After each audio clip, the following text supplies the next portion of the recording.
নমস্কাৰ বন্ধু বান্ধৱীসকল, এই মুহূৰ্তত আপোনালোকলৈ লৈ আহিছোঁ এটি গুৰুত্বপূৰ্ণ ভিডিঅ'। বন্ধুসকল, এই ভিডিঅ'টোৰ জৰিয়তে আপোনালোকক অৰুণোদয় আঁচনি সংক্ৰান্তত গুৰুত্বপূৰ্ণ কিছু তথ্য জনাব চেষ্টা কৰিম। বন্ধুসকল, অৰুণোদয় আঁচনি সংক্ৰান্তত গুৰুত্বপূৰ্ণ তিনিটা খবৰ আপোনালোকলৈ লৈ আহিছোঁ পুৰণা নতুন সকলো হিতাধিকাৰীৰ কাৰণে। যদি আপোনাৰ বাৰু এখন ৰেচন কাৰ্ড আছে তেতিয়াহ'লে আপুনি সাজু খবৰ হৈছে, কিয়নো আপোনাৰ এখন ৰেচন কাৰ্ডে আপোনাক প্ৰদান কৰিব অৰুণোদয় আঁচনি।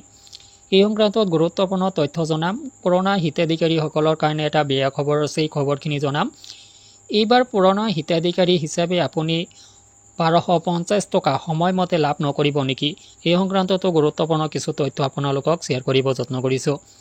মূল ভিডিঅ'টোলৈ যোৱাৰ আগতে আপোনালোকলৈ সৰু এটি ৰিকুৱেষ্ট, এনেধৰণৰ ভিডিঅ'বোৰ নিতৌ পাবলৈ চেনেলটোলৈ নতুন আহিলে চেনেলটো ছাবস্ক্ৰাইব কৰি ল'ব। ভিডিঅ'টো ফেচবুকত চালে পেজটোত অৱশ্যে এটি ফ'ল' দি ল'ব। আহক বন্ধুসকল, আমি মূল ভিডিঅ'টোলৈ আগবাঢ়িছোঁ। বন্ধুসকল, যিকোনো মুহূৰ্তত অৰুণোদয় আঁচনি 3.0 আৰম্ভ হ'ব। আৰু যদি আপোনাৰ পৰিয়ালত এখন ৰেচন কাৰ্ড আছে তেতিয়াহ'লে আপোনাৰ কাৰণে এটা ভাল খবৰ যে এখন মাত্ৰ ৰেচন কাৰ্ড থকা বাবে আপুনি আপোনাৰ পৰিয়ালত অতি কমেও এজন সদস্যই অৰুণোদয় আঁচনি লাভ কৰিব।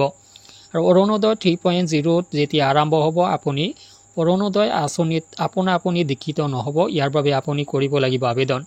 সম্পূৰ্ণ প্ৰক্ৰিয়া আপুনি সমাপন কৰিব লাগিব, তাৰপিছতহে আপুনি অৰুণোদয় আঁচনিত ইনক্লুড হ'ব। তো আপুনি যদি ৰেচন কাৰ্ড আছে বুলি হাত সাপতি বহি থাকে, আপুনি কিন্তু অৰুণোদয় আঁচনিত ইনক্লুড কোনোদিনেই নহয়। তো আপুনি ৰেচন কাৰ্ডটো লৈ অৰুণোদয় আঁচনিৰ যি প্ৰক্ৰিয়া, আবেদন প্ৰক্ৰিয়া, সকলোখিনি প্ৰক্ৰিয়া সুকলমে সমাপন কৰিব লাগিব, তাৰপিছতহে আপুনি অৰুণোদয় আঁচনিত ইনক্লুড হ'ব। তো আপোনাৰ যদি ৰেচন কাৰ্ড আছে আপুনি সাজু হৈ থাকক, যিকোনো মুহূৰ্তত আপুনি অৰুণোদয় আঁচনিত ইনক্লুড হ'ব পাৰিব। এবাৰ আহক পুৰণা হিতাধিকাৰীসকলৰ কাৰণে ভাল খবৰ নহয়। কিছুমান হিতাধিকাৰীৰ কাৰণে এটা বেয়া খবৰ যে বহু পুৰণা হিতাধিকাৰী একেৰাহে 3-4টা কিস্তিৰ পৰা অৰুণোদয় আঁচনি কিস্তিৰ পৰা বাদ পৰিলে।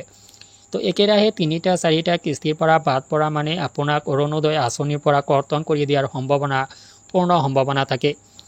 তো যদি আপুনি একেৰাহে 4টা কিস্তি বা ততোধিক কিস্তি আপুনি লাভ কৰা নাই, তেতিয়াহ'লে আপোনাৰ নামটো অৰুণোদয় আঁচনিৰ পৰা কৰ্তন হ'ব পাৰে।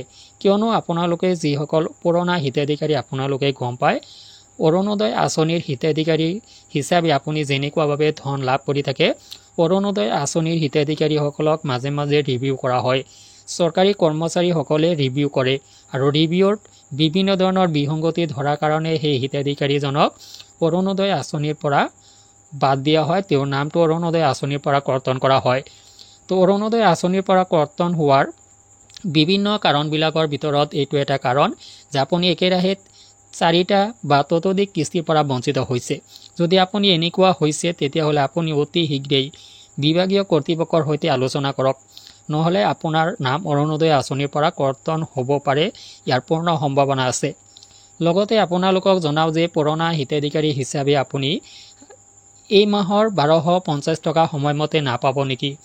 কিয়নো আপুনি গম পায় যে প্ৰত্যেক মাহৰ 10 তাৰিখে অৰুণোদয় আঁচনি ধন লাভ কৰে, কিন্তু 10 তাৰিখ শনিবাৰ আৰু 11 তাৰিখ ৰবিবাৰ, তো এই 2 দিন হলিডেজ, যাৰ কাৰণে আপোনালোকে অৰুণোদয় আঁচনিৰ ধন এইবাৰ সোমবাৰ অৰ্থাৎ 12 তাৰিখে লাভ কৰিব নেকি?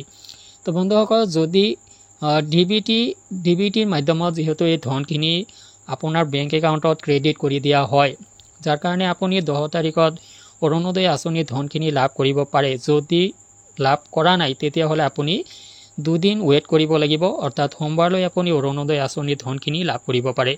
তো ইয়াৰ বাবে আপুনি টেনশ্যন ল'ব লগা নাই, আপুনি অৰুণোদয় আঁচনিৰ ধনখিনি লাভ কৰিব, চলিত মাহতেই লাভ কৰিব।